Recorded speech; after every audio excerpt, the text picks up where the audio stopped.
Welcome everyone to this episode of the Palmetto Guardian. I'm Sergeant Chelsea Baker, and today we have Lisa Mustard back with us. I don't want to keep saying familiar face because I feel like every time you're here, I say that.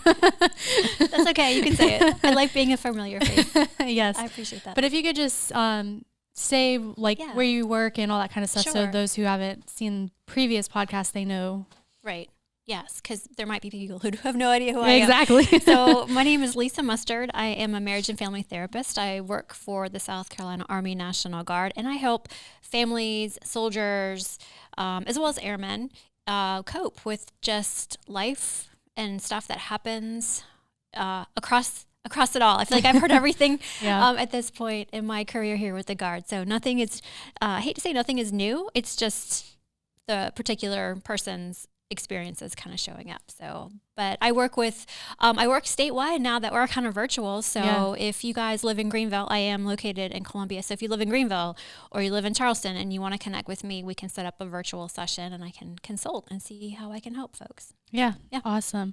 Well, I know beforehand we were talking a little bit about what we were going to talk about, but it's just crazy to think of how fast, and someone else stopped by earlier and was saying, it's crazy how fast time is flying by, but how slow it was, if that makes any sense. Oh, totally. Yeah. And for us to be going into the holidays and everything, I don't know, it puts a lot of stress on people because this year we've been having, I can't talk today. We've been having curveballs thrown at us left and right and trying to figure out what to do to cope through that. And then on top of that, it's like, now the holidays are upon us and they came out of nowhere, I feel like. So we kind of just want to talk about how to cope with that, how to deal with stress and all that kind of stuff. And you were the expert in that area.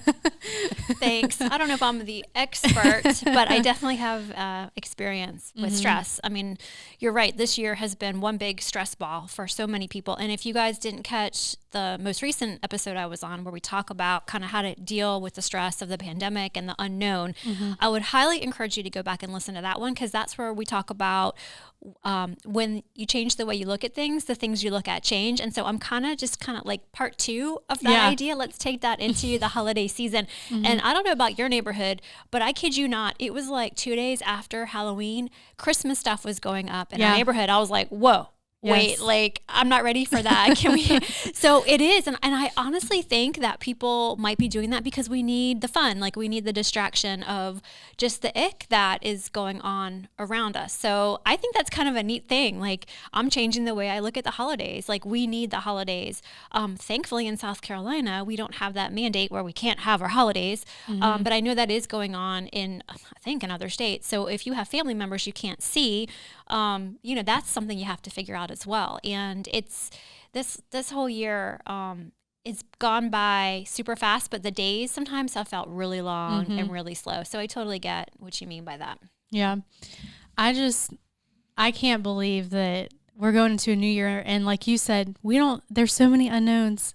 And so that's why I like your quote that you're saying, so that we're not constantly getting wrapped up in what's in front of us or even thinking about what's to come. Like, sometimes you just have to live in the moment, but I think talking about it, giving some advice on it, and explaining things that you can do, because the holidays, for some people, it might not be as big of a deal, and for others, it might be. I don't know. I mean, my boyfriend, his holiday's Halloween, which now that's done and over with. Right. And mine more is Christmas, because I'm far away from family, so it's good to come together at that time and spend time together. But then with everything else going on, it's like, well, are we going to be able to go somewhere? Are we going to be able to do this, or normal traditions? And so it's good to talk about it and not get so wrapped up in all the unknowns. Oh, yeah.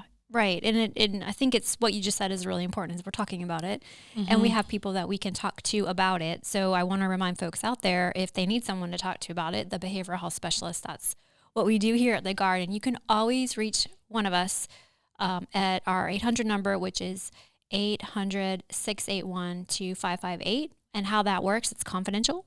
You call, you leave us a message, and one of us will call you back within 5 to 10, 15 minutes, kind of just depending on technology. And sometimes it just kind of gets a little bit backlogged, but we respond pretty fast, and nothing is off limits for calling that number. it's not a crisis line. If you are in crisis, 800-273-TALK is the best place to call, or go to an emergency room, or the emergency room really would be if it's a true like life or death situation. But yeah, it's and it's funny, I'm actually primary on call the week of Christmas. Oh, wow. I don't know how that happened, but that's okay. That's actually an interesting week to be on call. I've actually been on call that week in the past, and I had some really interesting cases come through. Mm-hmm. So, we're here to serve, we're here to help, we're here to consult. And so yeah, I want to encourage people to call that number if they really, we're humans.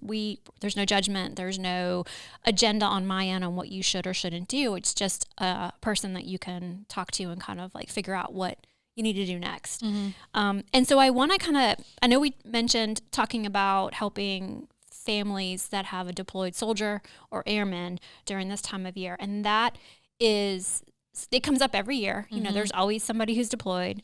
And there's always that, it's either your first deployment and you're the spouse home and you're the soldier away, or you're the seasoned spouse, you're the seasoned soldier, and this is like your third or fourth time being deployed during a holiday. So I just want to encourage everybody that your experience is unique to you, and there's no right or wrong way to experience this. There's just your way. So I have actually talked to spouses over the years who have been, the first deployment when their husband, or I'll just use the word husband and wife because that's usually the demographics that we fall into. Mm-hmm. You can definitely have a husband at home and a female soldier deployed. I've definitely been through that. But it's the wife will say, "Oh, this is our third one. We're so used to this. Not a big deal." And then something pretty not amazing, but something pretty devastating happens, like a parent dies, mm-hmm. or somebody gets sick. So, you never know what can happen. And if you have a good support system in place prior to that deployment, I want to encourage everybody to have, and if it's too late for that, reach out to your FRG, reach out to your family support person, and, get that bubble of folks around you.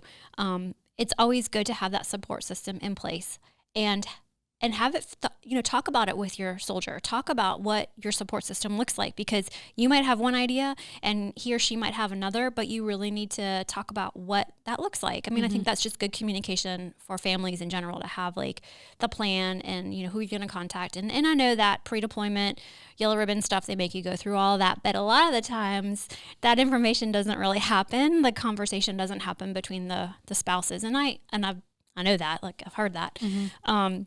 So plan ahead, talk with your soldier about hopes, about what you hope can happen during the deployment, especially over the holidays, but also talk about the reality of what probably will happen. Like, it's great to have hopes and it's great to have wishes, but you also definitely want to talk about, okay, what if those aren't able to happen? Here's the reality of what my deployment might have me doing. So if you think that Christmas morning you're able to Skype or Zoom with your soldier and you can't, mm-hmm. Have a contingency plan for that. What's the backup? Well, maybe you can do Christmas Eve, or maybe you can do the day after Christmas, but you guys talk about that as you get closer. It's really, really important. Sometimes you won't be able to even talk to your soldier while there's a major holiday. So have a plan in place for what that's going to look like. And if you're the spouse at home and you're feeling resentment and you're feeling discouraged to the military, yes, we get it. I know it happens. Yet at the same time, that doesn't really help the rest of your extended family, your kids. You have to really make that choice to see it in a different perspective. So what do we say in the military? Hump the good stuff. Or when you change the way you look at things, you know what I'm trying to say. Yes. Now I can't remember it. I'm going to get it all mixed up. But just look for a new perspective, a mm-hmm. new lens. Really work on that. And if you have a hard time with it and it's not working, I get it. Call one of us and we will help you with that. I get it. It's not easy. I have my mm-hmm. days where I can build a resentment up like that, and I'm just rah, rah, rah, and I have to talk myself down. But that's normal. Mm-hmm. This can be a wonderful and joyous time of year, but it can also be super stressful. So that's my first tip: is plan ahead. Talk about your hopes and dreams, but also be very realistic about other options and possibilities. Mm-hmm. So So what would be your next tip? My next tip, like I said earlier, kind of, don't go it alone.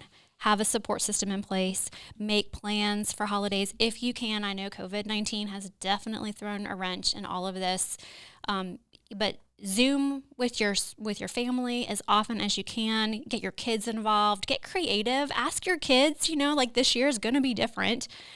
What would you like to see happen over Christmas? Since we can't have mom or dad here, what would you like to do this year? Luckily we live in a state where you can still get outside and it's still beautiful weather. So maybe you pick up and do something different on Christmas. I know Thanksgiving this year for us was different. Not because of deployment, but just because of family kind of being in different places and quarantining. So we made the decision as a family to do something different this year, make it something different and new and have fun with it and not get so caught up in the, oh, I wish, yeah, we wish, but next year we'll have it. So definitely, don't go it alone. Talk to your kids, talk to your support system, see what the new possibilities could be, I guess would be my next one. And then make plans with them as best as you can. If you know you can't be with family members over Christmas because you have some, older parents or grandparents who don't feel safe being around, like do something different and fun. Like set up a Zoom call. You can get Zoom for free, Skype for free. Get on FaceTime, just maybe see if you can like watch a holiday movie together. I know that sounds really weird, but you can totally set that up. You could even do that with your soldier overseas if that, allows for it. Maybe if you have little kids, you can read to them Christmas story, get them on Skype or Zoom to read Christmas story. Just try to see it as an opportunity for new things, hopefully in 2021, we'll be back to a normal. I'll be able to be together. So that's kind of like my third tip is new traditions. Different times call for new ways of doing things. Hunt the good. He or she will be back in 2021. So you can kind of pick up where you left off. And in the grand scheme of things, it's one Christmas, hopefully. And there's some of those families out there, this is like, well, Lisa, no, this is actually our third Christmas. But those are the families that are seasoned to this, and they're the ones you want to call when you're feeling low on your first deployment. That's kind of the way I see it. Yeah. I think, because like I've said before, like it's fun to do the traditions. And as you get older too, traditions change. Like there's a lot of stuff that I remember growing up that we don't do anymore just because of distance, time, the family's growing. Yep. So it's always good to make new traditions within and share that experience with your kids, your parents, whoever is around, and just hunt the good stuff out. Like, why is this good? You say that all the time. Like, find the good in the situation instead of just taking the negative out of it. Yeah, and I mean, this is an example of hunting the good. So over Thanksgiving, we didn't do our normal like Turkey Day thing because family was kind of distance and we had things going on and people were quarantining and we just felt like it just didn't feel right to do the normal thing.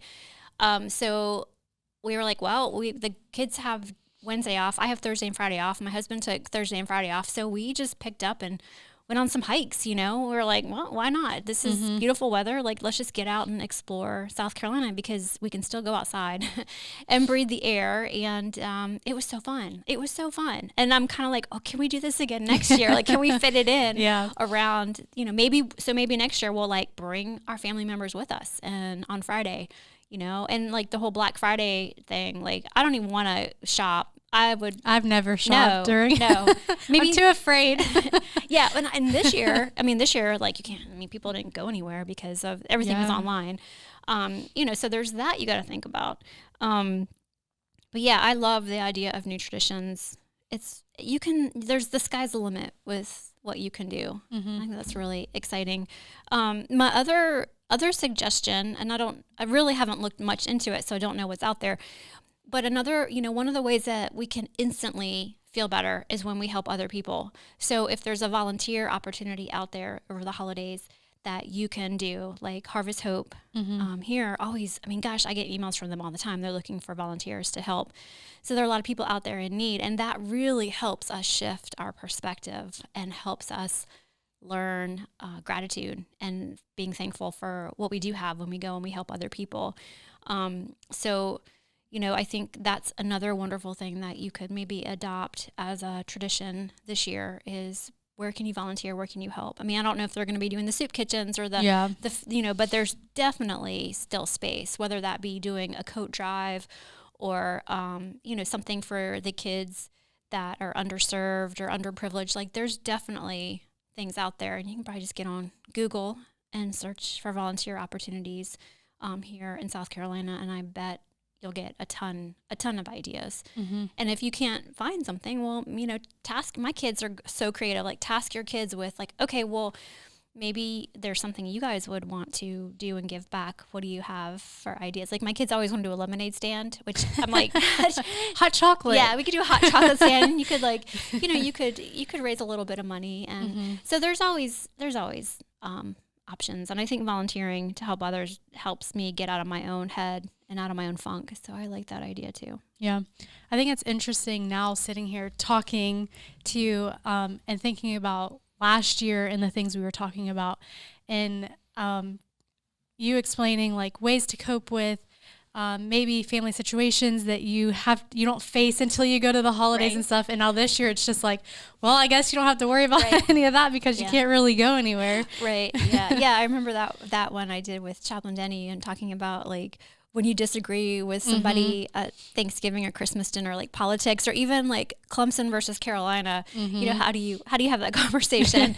I think this year is definitely different. So be grateful you don't have to do that. You don't have to deal with those things. So remember, it's really easy to get in this, well, this is this year and it stinks and I can't do that thing. Well, actually, you're getting a pass. Mm-hmm. You don't have to deal with cousin Joe who bugs you to death. Like, yay, that's a hunt the good stuff right there. So that's true. That's a good point. We'll come back to that next year. Yeah, and see how it plays out on the third year. Yeah, for sure. Now there is one thing that kind of popped into my head with you talking about deployment and stuff. What are some suggestions that you would give to soldiers who are just returning home? Because, I mean, we've had a huge influx this past year with soldiers coming home, and I don't know how close to the holidays they're coming home, but getting back into the swing of things and like how to cope with that, because it could be a little overwhelming, especially with COVID, and you have all these limitations and things that you're not used to doing.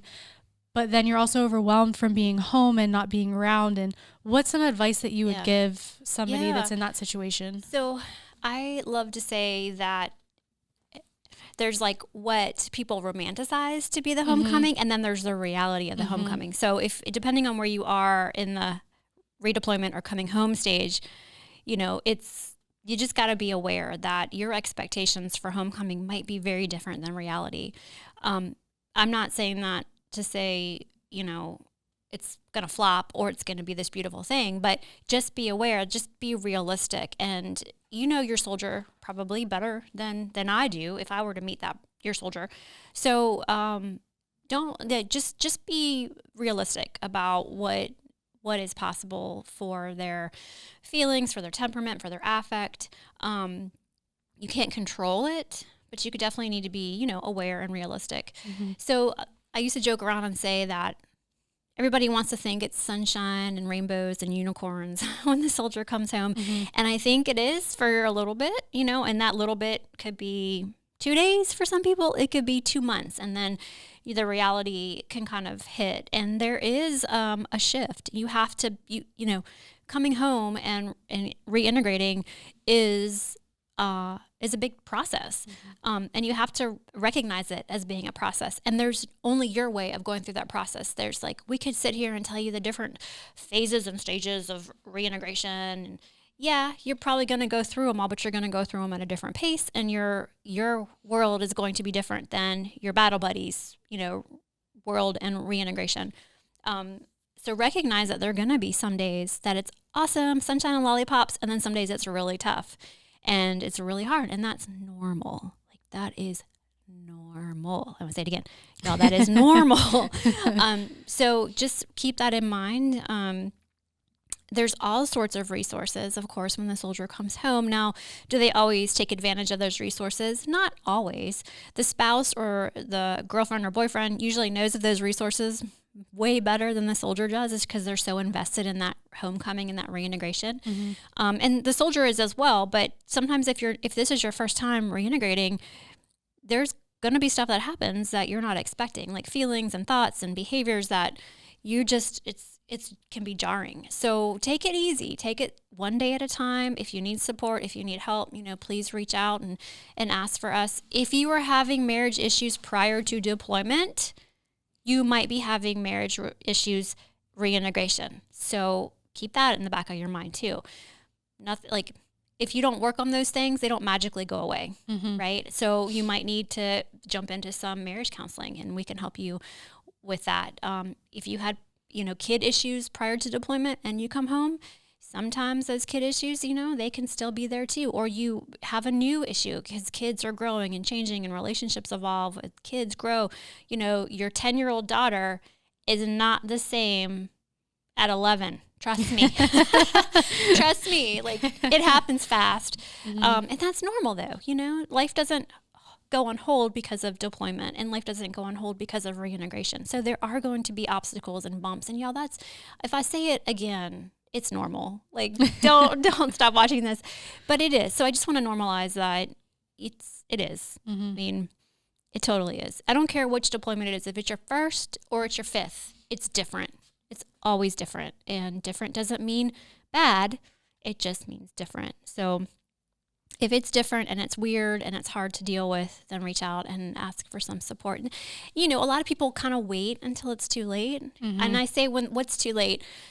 Divorce papers have been, handed, and now they want to do marriage counseling.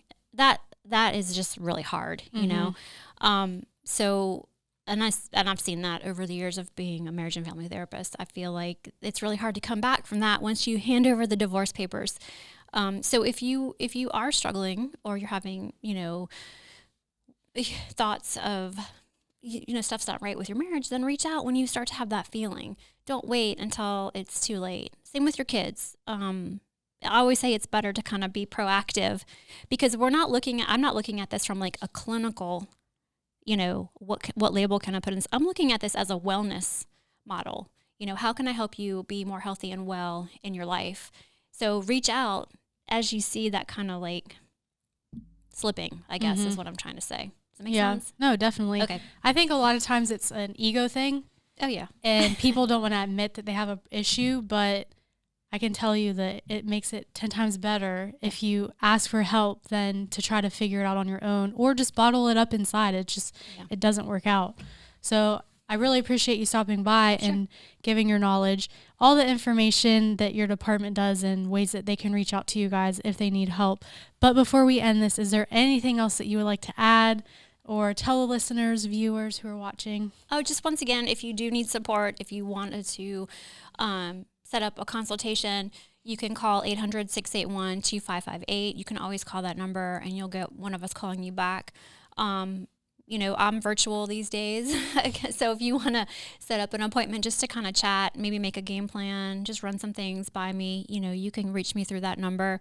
But yeah, I mean, I'll hop on Zoom and help anybody out as best I can. And like you said, asking for support and help. I mean, if this isn't the year to do it, I don't know what is, and I ask for help all the time. I'm not embarrassed or ashamed to ask for help and, get my butt back into a counselor's office. That's like, to me, the best gift you can give yourself if you see it as a gift, because a lot of the times people will go to counseling and the mindset isn't readiness for change. It's more, I just want to vent and scream and kick. Okay, we can do that.